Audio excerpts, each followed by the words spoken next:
Well, let's think for a moment about the Las Vegas Raiders, which will be coming online sometime as soon as this new stadium is constructed. How it happened? Is it a good thing? And is this the kind of thing that we'll continue to see in the future? One of the things that you have to remember, the Raiders have been, in some ways, a team in transition since really the 80s. And you think about the move of the Raiders to Los Angeles and then back to LA, threatened moves actually to outside of LA to places like Idlewild. And a lot of this is due to the person that's considered a maverick owner, the late Al Davis.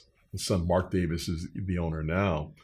But his whole goal was to make his franchise as successful as possible, kind of that pursuit of excellence, just win, baby, all these things that emanated from that organization. And he saw, and you think back to the early 80s, he recognized that, hey, all the revenue rights, media rights are being shared equally among the teams.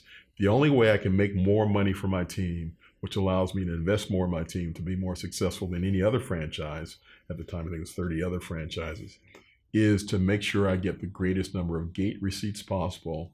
And at the time, people forget about this, the thought was too that there would be pay TV or cable rights that somehow be tied to the population of the community. So that ended up not being as big an issue as he thought it was going to be.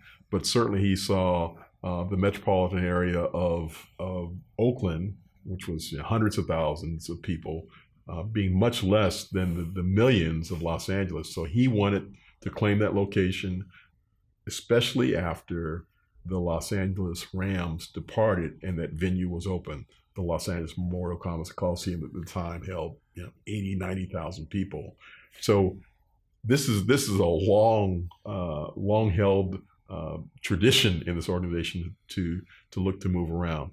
The Vegas location became the best option for the Raiders, as Oakland was not in the position for a number of reasons, and they still talk about it, but it doesn't seem they'll be able to pull it off, to build a new facility that could give Mark Davis, what the family has long wanted.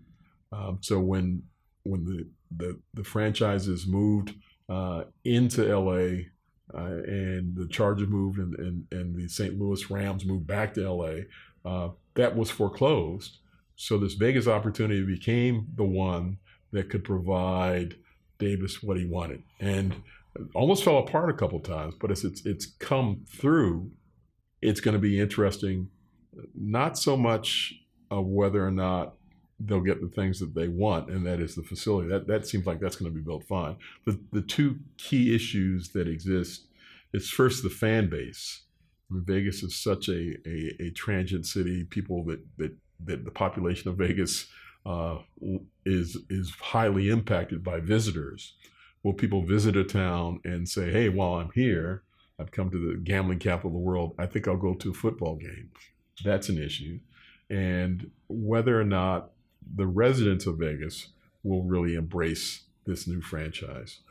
Another element that kind of fits with that, though, and we saw this as the Raiders spent time in LA before moving back to Oakland, is whether or not the fans from Oakland will come to Vegas, and those fans that still linger in LA, whether they'll come to Vegas too, and there'll be kind of a unique fan base that kind of triangulates into Vegas. So this is something to watch, and we'll have a little bit of time to see how this all comes together, especially once season ticket sales begin, to see who's buying those season tickets.